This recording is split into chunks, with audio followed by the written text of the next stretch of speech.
نحمده ونستعينه ونستغفره ونؤمن به ونتوكل عليه ونعوذ بالله من شرور أنفسنا ومن سيئات أعمالنا من يهده الله فلا مضل له ومن يضلله فلا هادي له ونشهد أن لا إله إلا الله وحده لا شريك له ونشهد أن سيدنا ونبينا مولانا محمدا عبده ورسوله أما بعد فقد قال الله تعالى ألم تر كيف فعل ربك بأصحاب الفيل ألم يجعل كيدهم في تضليل وأرسل عليهم طيرا أبابيل ترميهم بحجارة من سجيل فجعلهم كعصف مأكول صدق الله العلي العظيم.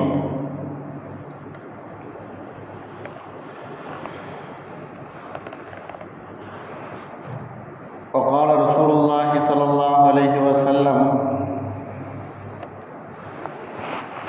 عن ابن عمر رضي الله عنه أن رسول الله صلى الله عليه وسلم سئل عن طعام المؤمنين في زمن الدجال قال رسول الله صلى الله عليه وسلم طعام الملائكة قالوا وما طعام الملائكة قال رسول الله صلى الله عليه وسلم طعامهم منطقتهم بالتسبيح والتقديس أو كما قال عليه الصلاة والسلام. புகழ் அனைத்தும் அல்லாஹ் ஒருவனுக்கே, சாந்தியும் சமாதானமும் நபிகள் நாயகம் ஸல்லல்லாஹு அலைஹி வஸல்லம் அவர்கள் மீதும் அவர்களை பின்பற்றிய உத்தம சத்திய சஹாபாக்கள், தாபியன்கள், தபா தாபீன்கள், குறிப்பாக நம் எல்லோரின் மீதும் அல்லாஹுவின் சாந்தியும் சமாதானமும் என்றென்றும் நின்று நிலவட்டுமாக. ஆமீன். அன்பான அல்லாஹுவின் நல்லடியார்களே, அன்பு சகோதரர்களே,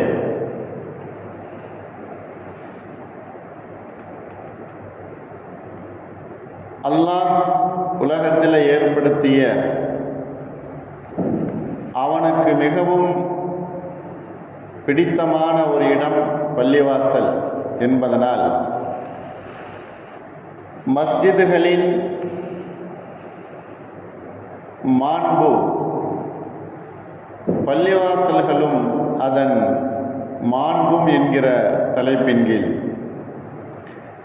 இன்றைக்கு சில விஷயங்களை ஞாபகப்படுத்திக் கொள்ள விரும்புகிறோம். மஸ்ஜிதுகள் என்பது அல்லாஹுவை வணங்குவதற்காக வேண்டி அமையப்பெற்ற ஒரு இடம் மஸ்ஜித், பள்ளிவாசல். இறைவனை படைத்த அல்லாஹுவை வணங்குவதற்காக வேண்டி ஒரு கட்டப்பட்ட ஒரு இடம் பள்ளிவாசல் என்பது. உலக அளவிலே இறை இல்லம் என்பது இருந்து கொண்டிருக்கிறது, உருவாகி கொண்டும் இருக்கிறது இறை இல்லம். இந்த உருவாக்கத்தை எதிர்த்துதான் பல வருடங்களுக்கு முன்னால், கிட்டத்தட்ட 60-70 வருடங்களுக்கு முன்னால் இறை இல்லத்தை பாழ்படுத்த வேண்டும், இறை இல்லத்தை இல்லாமல் ஆக்க வேண்டும், இறை இல்லங்களிலே, பள்ளிவாசல்களிலே, மஸ்ஜிதுகளிலே வேறு மத வழிபாடுகளுடைய அடையாள சின்னங்கள் இருந்து கொண்டிருக்கிறது என்பதை சுட்டிக்காட்டி பள்ளிவாசல்களுடைய மஸ்ஜிதுகளுடைய அந்த இடங்களை எல்லாம் நாம் இல்லாமல் ஆக்க வேண்டும் என்கிற மிகப்பெரியதொரு ஏற்பாடுகளை முன்னதாகவே கையில் எடுத்திருக்கிறார்கள். குறிப்பாக சொல்லப்போனால் உலக அளவிலே முகம்மதியரின் தொழு இடங்கள் அது மற்றவர்களுடைய வழிபாட்டு தலங்கள் என்பதை நிரூபிப்பதற்காக வேண்டி சட்ட சாசனங்களையும் மாற்றி சட்டங்களை தனக்கு இந்த கருத்துக்கு தோதுவாக ஏற்படுத்தணும் என்கிற மிகப்பெரிய முயற்சிகள் உலகத்திலே நடந்து கொண்டிருக்கிறது. அதில் நடந்த ஒரு முக்கியமானதொரு விஷயம்தான் நம்மை விட்டு நழுவி சென்ற இந்த பாபர் மஸ்ஜித் என்பது. இது அயோத்தியிலே கிட்டத்தட்ட சுமார் 1528வது வருடம் கட்டப்பட்டது. இது கட்டப்பட்டதனுடைய வருடம் 1528வது வருடத்திலே கட்டப்பட்டது. தொழுகை நடந்து கொண்டிருந்தது. பாகுபாடின்றி ஜமாத்தினுடைய தொழுகை நடந்தது. மதரசாக்கள் நடந்தது. வேறுபாடின்றி அங்கு வரிசையாக தொழுகையிலே நின்று தொழுதவர்கள் ஏராளம். இப்படியாக அந்த மஸ்ஜிதுகள் உயிரோட்டம் உள்ளதாகத்தான் இருந்தது பாபர் மஸ்ஜித் என்பது. அதற்கு பின்னால் தான் நாம் மேலே சொன்னது போல இந்த வழிபாட்டு தலங்களை எல்லாம் இஸ்லாமியர்களுடைய முகமதியர்களுடைய வழிபாட்டு தலங்களை எல்லாம் சில காரணங்களை சொல்லி இல்லாமல் ஆக்கணும் என்கிற குறிக்கோளோடு செயல்பட்டதுதான். அதற்கு பின்னால் 1949 அது மூடப்பட்டது. சில வழக்குகள் தொடர்க்கப்பட்டு அதில் சில விஷயங்களை நிகழ்த்தி 1949 அது மூடப்பட்டது. கிட்டத்தட்ட சுமார் 464 வருடங்கள் அதில் நடந்தது தொழுகை. அந்த 49 அடைக்கப்பட்டதற்கு பின்னால் 1984 அது மறுபடியும் திறக்கப்படுகிறது. பஜனையின் மூலமாக பஜனை செய்து அது திறக்கப்படுகிறது. அன்பான இறை நேசர்களை நாம் ஞாபகத்திலே வைக்க வேண்டும். ஒரு இறை இல்லம் என்பது ஏற்றத்தாழ்வு இன்றி அங்கு நடைபெறக்கூடிய இபாதத்துகள், அமல்கள் ஏற்றத்தாழ்வு இன்றி மேல் ஜாதி கீழ் ஜாதி, கருப்பர் வெள்ளையர், செல்வந்தர் ஏழை என்கிற பாகுபாடின்றி நடந்து கொண்டிருந்த ஒரு தொழுகையினுடைய நிலைதான் அந்த மஸ்ஜிதினுடைய நிலை. அது அப்படியே மாற்றப்பட்டு அங்கு 1984 மறுபடியும் திறக்கப்பட்டு இந்த பாகுபாடுகள் அங்கு புகுத்தப்படுகிறது. இப்பொழுதுதான் ஒரு மஸ்ஜித் என்பது, ஒரு பள்ளிவாசல் என்பது ஏனைய நபர்களை ஒற்றுமையாக பாகுபாடின்றி நிற்க வைக்கக்கூடிய, அமைக்கக்கூடிய ஒரு இடம் பள்ளிவாசல். ஒற்றுமையோடு செயல்படக்கூடியது பள்ளிவாசல். அந்த இடத்தை மாற்றி அமைக்கப்படுகிறது இந்த தேதியிலே. அதற்கு பின்னால் தான் 1992 அது இடிக்கப்படுகிறது. 2020 அது முஸ்லிம்களுக்கு சொந்தமில்லை, பாபர் மஸ்ஜித் அங்கே கிடையாது, அது அதற்குரிய இடம் இல்லை என்பதாக 1992 இடிக்கப்பட்டதற்கு பின்னால் 2020 அதிகாரப்பூர்வமாக தீர்ப்புகள் வழங்கப்படுகிறது. அதிகாரப்பூர்வமாக ஜட்ஜ்மெண்ட் வழங்கப்படுகிறது 2020. பள்ளிவாசல் மஸ்ஜித் என்பது பிரிவினைவாதத்தை ஒழித்த ஒரு இடம், பாகுபாடுகளை அகற்றிய ஒரு இடம், மேல் ஜாதி கீழ் ஜாதி என்கிற வரம்புகளை போக்கிய இடம், பெரியவர் உயர்ந்தவர் தாழ்ந்தவர் என்கிற அந்தஸ்துகளை எல்லாம் முறியடித்த ஒரு இடம். இந்த பள்ளிவாசலில் இருந்து தேசத்தையும் தேசத்தினுடைய மனிதர்களையும் காப்பதற்காக வேண்டி அங்கிருந்து ஆரம்பமாகக்கூடிய ஒரு இடம்தான் பள்ளிவாசல். தேசத்தினுடைய ஒற்றுமையை விதைக்கக்கூடிய இடம், பண்புகளை அங்கு பதிய வைக்கக்கூடிய இடம் பள்ளிவாசல். மஸ்ஜிதுகள் படைத்த இறைவனை துதிப்பதற்காக வேண்டி உள்ள ஒரு இடம்தான் மஸ்ஜித். அந்த இடத்தை மாற்றி அமைக்கணும் என்கிற பெரும் முயற்சியிலே செய்யப்பட்டதுதான். அன்பானவர்களே, வரலாறு இது இருக்க, வரலாறை ஒவ்வொரு வருடமும் பேச வேண்டிய ஒரு நிலை இருக்க, இந்த பாபர் மஸ்ஜிதினுடைய வரலாறை பேச ஆரம்பித்தால் சில பேர்களுக்கு கோபம் வருகிறது. வரலாறு படைத்தவர்கள் அவர்கள் எப்படி இந்த தீய வரலாறை எப்படி எடுத்து சொல்ல முடியும் என்கிற ஒரு கோப உணர்வுகளை நாம் பார்க்கிறோம். வரலாறு என்றைக்கும் மறையாது, மாற்றவும் முடியாது. அது நன்மையோ தீமையோ, வரலாறு படைக்கப்பட்டு விட்டது என்று சொன்னால் அது காலம் முழுக்க அது பேசப்பட்டு கொண்டுதான் இருக்கும்.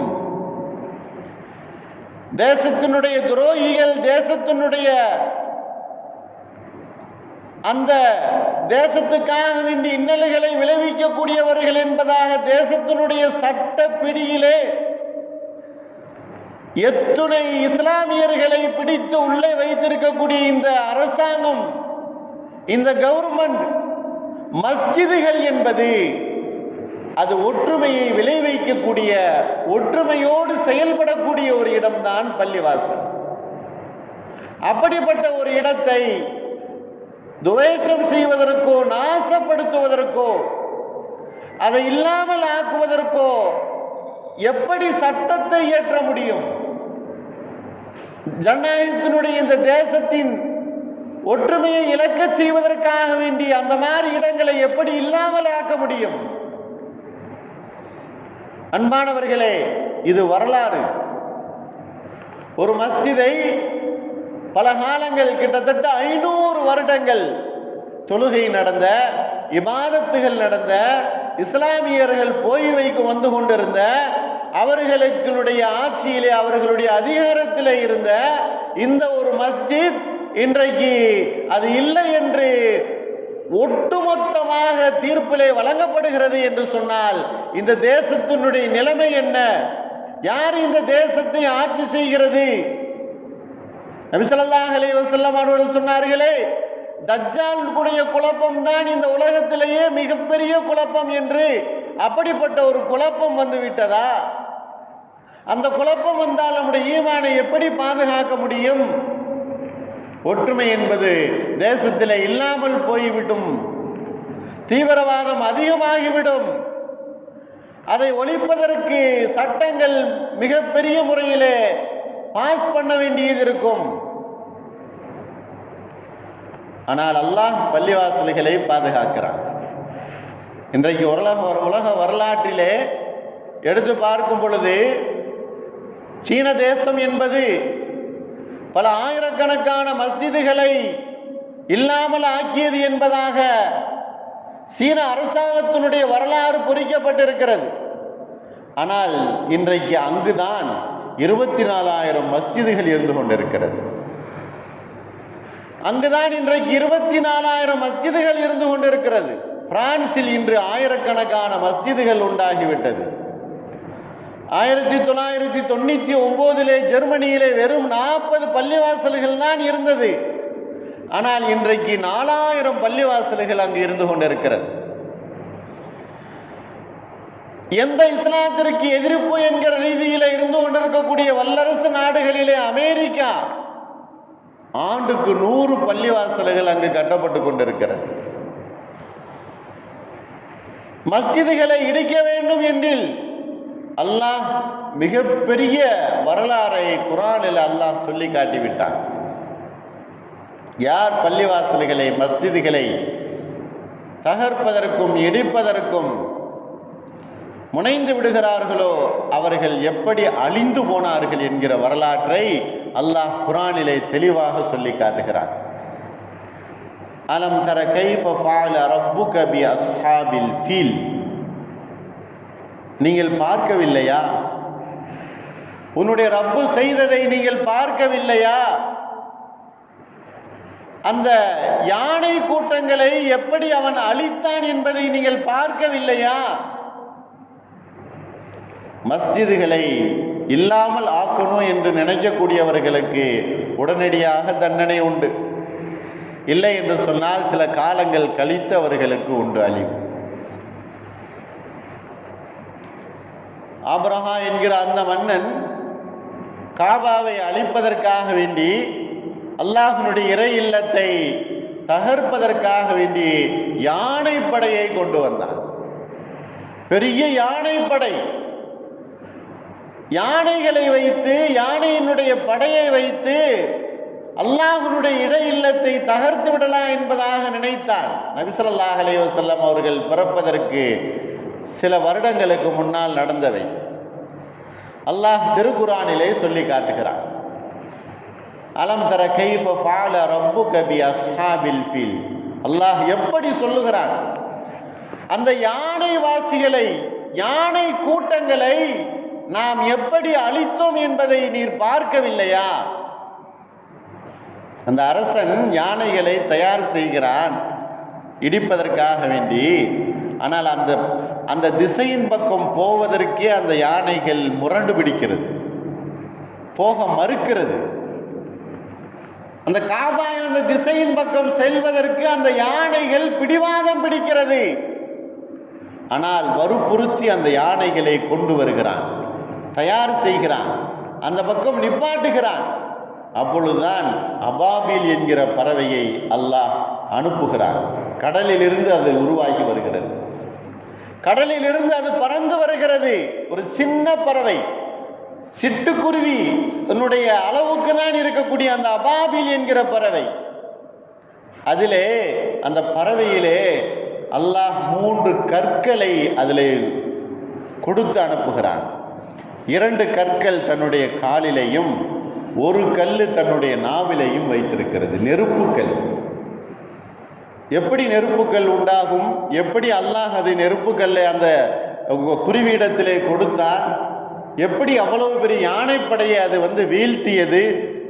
இன்றைக்கு பார்க்கிறோம் அல்லவா, நெருப்பு ஏவுகண்கள் ஒரு சிறிய அளவில் இருக்குது.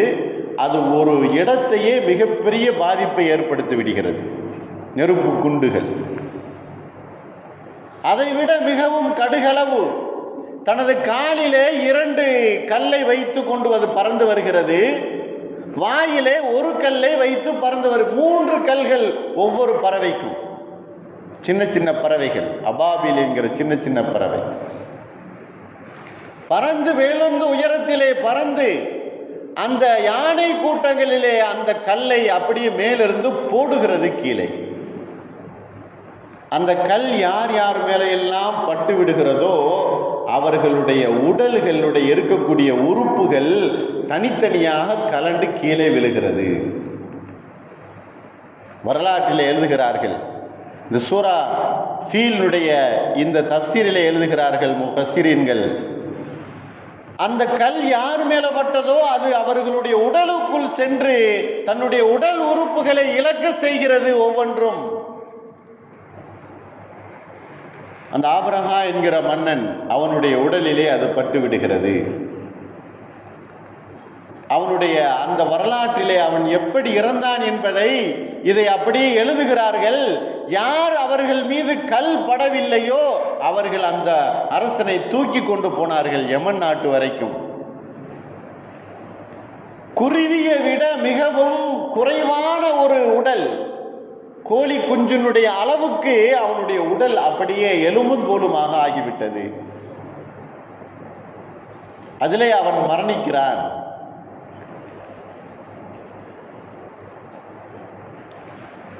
ஆனால் அது வைத்திருந்த அந்த கல்லினுடைய அளவை பற்றி சொல்லப்படுகிறது. துவரம் பருப்பு அளவு தான் அதனுடைய கல்லினுடைய அளவு. பள்ளிவாசல்களை தகர்க்கணும் என்பதற்காக வேண்டி முயற்சி செய்து வந்தவர்களுடைய நிலைமை இது. அல்லாஹ் அவர்களுக்கு அழிவை ஏற்படுத்துவான். உலகத்தில் எவ்வளவு பெரிய சதிகளும் சூழ்ச்சிகளும் நடந்த போதிலும் மனிதர்களுடைய சக்திக்கு அப்பாற்பட்டு இறைவனுடைய சக்தி இருக்குதே, அது என்றைக்காவது ஒரு நாள் அவர்களை பிடித்துவிடும். ஏன்? மஸ்ஜிதினுடைய மாண்பு இருக்குதே, அது உயர்வானது. எங்குமே இல்லாத ஒரு மாண்பு மஸ்ஜிதிலே இருக்கிறது. என்ன அது மாண்பு? எப்படிப்பட்ட அது உயர்ந்த ஒரு குணம், ஒரு எண்ணம், ஒரு நிலை. வெளியில எப்படியெல்லாம் பாகுபாடோடு நடத்தக்கூடிய மனிதர்கள் மஸ்ஜிதுக்குள் என்று வந்து விட்டார்கள் என்று சொன்னால், இந்த பள்ளிவாசல், இந்த பள்ளி மஸ்ஜிதுகள் அவர்கள் எல்லோரையும் அரவணைத்துக் கொள்கிறது. பாகுபாடை காட்ட முடியாது, ஏற்றத்தாழ்வை அங்கு வந்து காட்ட முடியாது. அங்கு இறைவனுடைய திக்ர்கள் மட்டும்தான் அங்கு முழங்கிக் கொண்டிருக்கும். எங்கேயுமே அதை கட்டுப்படுத்த முடியாத ஒரு நிலை, எந்த வணக்க ஸ்தலங்களிலேயும் கட்டுப்படுத்தாத ஒரு நிலை, எந்த ஒரு இடங்களிலேயும் அந்த பாகுபாடு தலைக்கு தலை விரித்து ஆடிக்கொண்டிருக்கக்கூடிய ஒரு நிலை. ஏற்றத்தாழ்வு, நீ கருவறைக்குள் வரக்கூடாது, நீ கோயில்களுக்கு வந்து தரிசனம் பண்ணக்கூடாது, நீ அதிலே உள்ளவன், நீ கீழ் ஜாதி, நான் தான் உள்ளே போவேன், நான் மேல் ஜாதி, நீ கருப்பன், நான் தான் வெள்ளையன், என்னிடத்துல தான் பணம் இருக்கிறது, நான் தான் செல்வந்தன் என்பதாக உலகத்தில் எல்லா இடங்களிலேயும் பாகுபாடுகளை விதைத்து கொண்டிருக்கக்கூடிய இந்த மனித சமூகத்தை ஒரே கட்டமைப்பிலே, ஒரே நிலையிலே தேசத்தினுடைய ஒற்றுமையை வெளிப்படுத்தக்கூடிய அந்த நிலை மஸ்ஜிதுகளாக இருந்து கொண்டிருக்கிறது. மஸ்ஜிதுகள் உருவாகுதல் என்பது சாதாரணமான ஒரு விஷயம் அல்ல. காபாவினுடைய சொல், காபாவினுடைய கல், அங்கு எங்கெங்கெல்லாம் அந்த கல் சென்றதோ, எங்கு விழுந்ததோ அங்குதான் மஸ்ஜிதுகள் உருவாகிறது.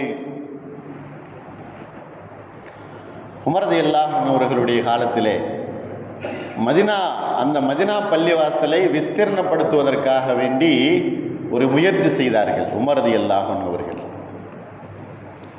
அப்போ முயற்சி செய்து பார்க்கும்போது மஸ்ஜித் நபவியினுடைய பக்கத்தில் அதை அதிகரிப்பு செய்யணும் அப்படின்னு சொன்னால் வீடுகள் இருக்குது, சஹாபாக்களுடைய வீடுகள் இருக்குது. குறிப்பாக நபி ஸல்லல்லாஹு அலைஹி வஸல்லம் அவர்களுடைய மனைவிமார்களுடைய வீடு இருக்குது.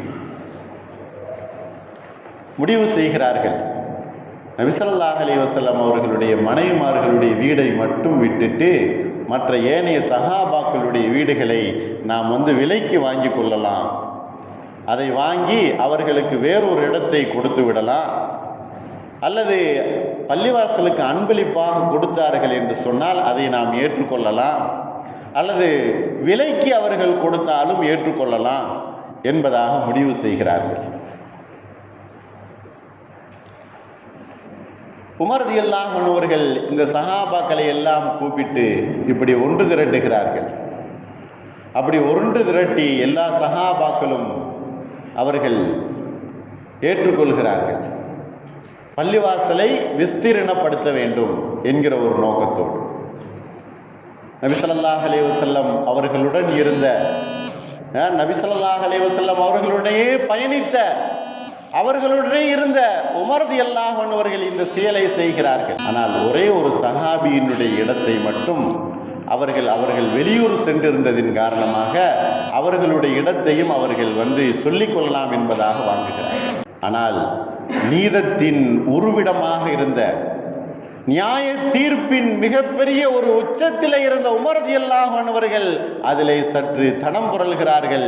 இருந்தாலும் அங்கு தீர்ப்பு செய்யக்கூடிய அந்த இடத்திலே நபி ஸல்லல்லாஹு அலைஹி வஸல்லம் அவர்கள் எந்த இடத்தை யாருக்கு எந்த சஹாபாக்களுக்கு கொடுத்தார்களோ அந்த இடத்தை அனைத்தையுமே மஸ்ஜிதாக ஆக்குவதற்கு சஹாபாக்கள் முனைந்த போதிலும்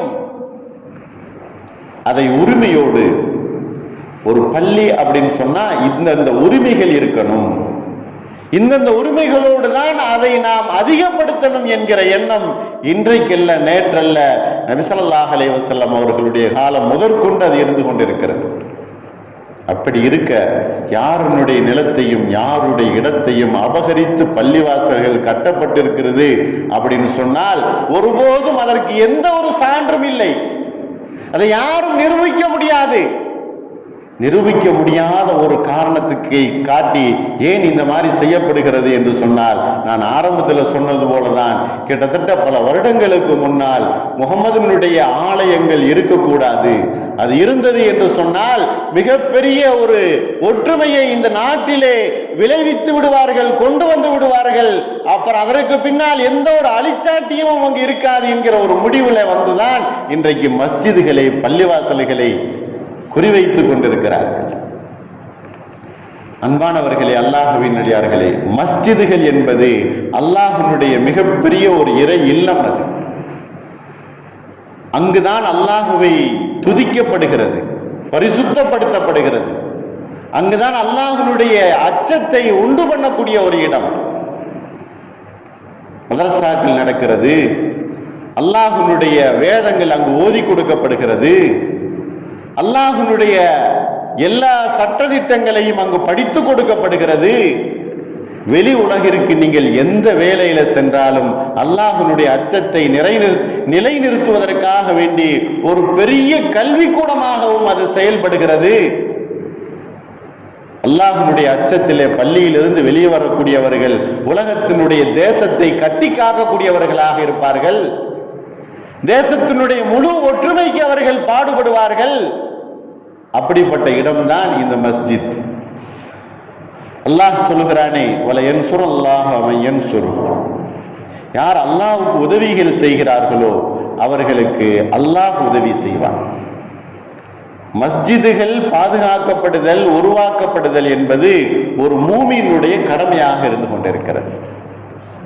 எந்த ஒரு மூமின் பள்ளிவாசல்கள், இறை இல்லங்களை பாதுகாப்பதற்கும் அவைகளை ஒழுங்குபடுத்துவதற்கும் அதை விஸ்தீரணப்படுத்துவதற்கும் யார் உதவிகள் செய்கிறார்களோ நிச்சயமாக அல்லாஹ் அந்த மனிதருக்கு உதவி செய்யக்கூடியவனாக இருக்கிறார் என்று சொன்னா, நபி ஸல்லல்லாஹு அலைஹி வஸல்லம் அவர்கள் சொன்னார்களே, உலகத்திலேயே மிகப்பெரிய குழப்பம் தஜ்ஜாலுடைய குழப்பம் என்பதாக சொன்னார்கள். இந்த ஹதீஸ இப்னு உமர் ரலியல்லாஹு அன்ஹு அவர்கள் அறிவிக்கிறார்கள். நபி ஸல்லல்லாஹு அலைஹி வஸல்லம் அவர்களிடத்துல கேட்கப்பட்டது, தஜ்ஜாலுடைய சமயத்துல சுயில அன் தஆமில் முஃமினீன ஃபீ ஸமனி தஜ்ஜால், தஜ்ஜாலுடைய காலத்துல மூமின்களுடைய உணவு என்னவாக இருக்கும் என்பதாக கேட்கப்பட்டது. நபி ஸல்லல்லாஹு அலைஹி வஸல்லம் அவர்கள் சொன்னார்கள், தஆமுஹும் மன்திகத்துஹும் பித்தஸ்பீஹ், அந்த சமயத்துல மலக்குகளுடைய உணவாக அவர்கள் சாப்பிடுவார்கள். மலக்குகளுடைய உணவுனா என்ன? நபி ஸல்லல்லாஹு அலைஹி வஸல்லம் அவர்கள் கேட்கப்பட்டது. மலக்குகளுடைய உணவு தஸ்பீஹ் செய்தல், திக்ர் செய்தல், இதுதான் மலக்குகளுடைய உணவாக இருக்குது. இப்ப தஜ்ஜாலுடைய சமயத்துல இந்த மாதிரி தஸ்பீஹ் செய்தலும் அல்லாஹ்வை பரிசுத்தப்படுத்துவதும் அவர்களுடைய உணவாக இருக்கும். மூமின்கள் நிச்சயமாக தங்களை இந்த தஸ்பீஹின் மூலமாகவும் திக்ரின் மூலமாகவும் தங்களை தாங்களே அவர்கள் திருத்திக் கொண்டார்கள் என்று சொன்னால் மிகப்பெரிய சோதனையிலிருந்து அவர்கள் பாதுகாக்கப்படுவார்கள். இதுதான் நபி ஸல்லல்லாஹு அலைஹி வஸல்லம் அவர்கள் மூமின்களுக்கு படிப்பினையாக சொன்னார்கள். எந்த ஒரு மூமின், எந்த ஒரு முஸ்லிம் தன்னைத்தானே சரி செய்வது கொள்வதற்கு முயற்சிக்கிறானோ நிச்சயமாக அந்த மனிதர்களை, அந்த சமூகத்தை அல்லாஹ் சோதனையிலிருந்து வெகு விரைவாக காப்பாற்றி விடுவான். தன்னைத்தானே சரி செய்து கொள்ளாத நிலையில் ஒரு மனிதன் அவனுடைய வாழ்க்கை நீடிக்கும் என்று சொன்னால் சோதனையிலே அவன் அகப்பட்டு இருப்பான். அது சோதனை என்ன? மிகப்பெரிய சோதனை. அது தஜ்ஜாலுடைய சோதனையாக இருந்தாலும் சரியே. அன்பானவர்களே, அல்லாஹ்வினர்களே, இந்த அல்லாஹ்வுடைய இல்லம் என்பதற்குதே அது மிகப்பெரிய உயர்ந்த மாண்புகளை கொண்டது. அதுல நபி ஸல்லல்லாஹு அலைஹி வஸல்லம் அவர்கள் ஒரு ஊருக்கு ஒரு இடத்திற்கு அவர்கள் சென்றார்கள் என்று சொன்னால் தொழுகையைத்தான், அல்லாஹ்வை வணங்குவதைத்தான், அந்த இடத்தைத்தான் அவர்கள் குறிப்பிடுவார்கள். மதீனாவுக்கு போன சமயத்திலும் அப்படித்தான் தொழும் இடத்தை தான் அவர்கள் தயார் செய்தார்கள். அப்படிப்பட்ட உயர்ந்த இடம்தான் இது, தொழும் இடமாக இருக்குது. அதை நாம் பயன்படுத்த வேண்டும். எப்பொழுது நாம் அதை பயன்படுத்த தவறுகிறோமோ நிச்சயமாக அந்த இடங்கள் நம்மை விட்டும் காணாமல் போவதற்கும் அது காரணமாக ஆகிடும். ஆகையினால் நமக்கு அருகாமையிலே, நமக்கு பக்கத்திலே, நமக்கு தோதுவாக நாம் வேலை செய்யக்கூடிய இடங்களிலே, நாம் இருக்கக்கூடிய இடங்களிலே எந்த மஸ்ஜிதுகள் அது இருக்குதோ அதை நாம் முழுமையாக பயன்படுத்திக் கொள்ள வேண்டும். என்று சொன்னால் நம்முடைய அதாவது சௌகரியத்தின் காரணமாக நாம் இருக்கக்கூடிய இடங்களிலேயே நாம் தொழுது விடுகிறோம் அல்லது குர்ஆன் ஓதி கொண்டு இருக்கிறோம். இதை தவிர்த்து பள்ளிவாசல்கள் எங்கு இருக்குதோ அங்கு பயணப்பட்டு சற்று அங்கு சென்று பள்ளிவாசல்களை நாம் பயன்படுத்தும் பொழுது நிச்சயமாக பள்ளிவாசல்கள் பாதுகாக்கப்படக்கூடியதாக இருக்கிறது.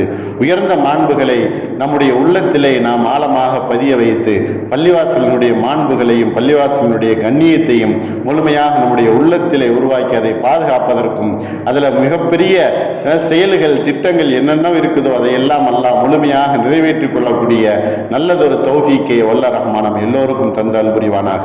வாஹிர் தாவானா அல்ஹம்துலில்லாஹி ரப்பில் ஆலமீன். அஸ்ஸலாமு அலைக்கும் வரஹ்மத்துல்லாஹி வபரகாத்துஹு.